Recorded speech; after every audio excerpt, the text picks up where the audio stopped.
Sharks, it's Miss Amanda from the library. Happy December! This month we're learning about holidays from around the world. All of us have friends who celebrate different holidays. Our family likes to make cookies and brownies and cakes and pies to share with all of our friends and families for their special holidays.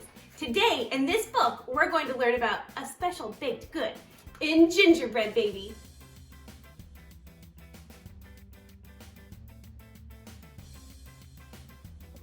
Gingerbread Baby. Written and illustrated by Jan Brett.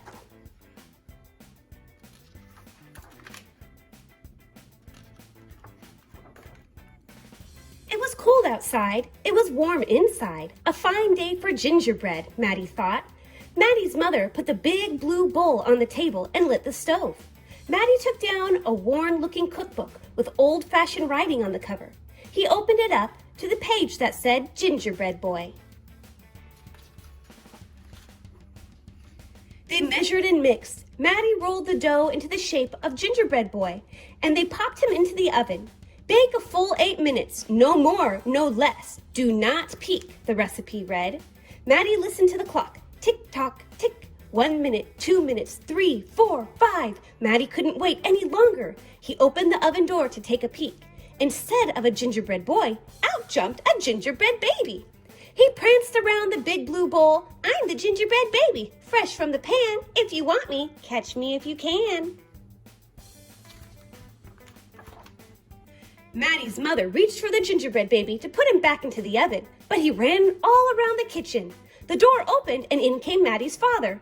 What's that delicious smell? He asked as the gingerbread baby tumbled through his legs and outside into the yard. He ran by the tabby cat, which twitched her tail and sprang at him. They rumbled and tumbled, but the gingerbread baby came out on top. He ran towards the garden wall. The dog caught a whiff of tasty ginger and sniffed along behind him, but the gingerbread baby was halfway up when the dog caught up. He barked and barked as the gingerbread baby climbed over the wall. Matti was still inside. He heard his mother and father yelling. He heard a cat meowing and a dog barking. And he heard the gingerbread baby shouting, "Catch me if you can!" Matti opened up the worn-looking cookbook for the second time. Meanwhile, the gingerbread baby wheeled on down the path and into the barn. The goats looked up as he somersaulted across their backs. The last one tried to catch him, but the gingerbread baby was too fast. Martha and Madeline were standing by the well when the gingerbread baby stopped to take a drink. They looked at each other and winked. Martha started to talk to him while Madeline tiptoed up behind him with the bucket. But they couldn't fool the gingerbread baby. He took a braid from Martha and a braid from Madeline and tied them in a knot and ran down the road. Back in the house, Matti stirred, mixed, and rolled the dough. He shaped it, put it in a pan and into the oven. Tick-tock, tick, 8 long minutes. This time he didn't peek. I will catch him if I can, Matti said to himself. As he was bouncing along, the gingerbread baby saw a farm wagon just ahead. He jumped in and settled down for the ride next to a mama pig. The smell of gingerbread was too much for her. She tossed him high in the air, closed her eyes, and opened her mouth. But the gingerbread baby twisted in the air and came down hard on her porky snout. I am the gingerbread baby, too quick for the mother and the father, too fast for the cat, the dog, the goats, too clever for Martha and Madeline, too smart for the mama pig. Who's left?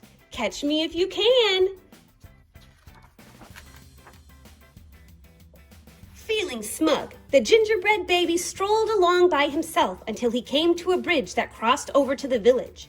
Just as he got to the middle, he heard running feet behind him and saw a crowd of villagers ahead of him. The gingerbread baby was trapped. He jumped up onto the railing, backflipped through the air, and landed on a chunk of ice floating down the river. The ice bobbed along with the gingerbread baby dancing on top and singing in a loud voice, "Look at me! And what do you see? The best gingerbread baby ever!" until his feet got cold and he jumped ashore. Who was that watching from the trees? It was the fox. He crept up behind the gingerbread baby, ready to eat him up. But the fox couldn't help himself, and he licked his chops. Smack, smack. The gingerbread baby heard him and ran as fast as he could.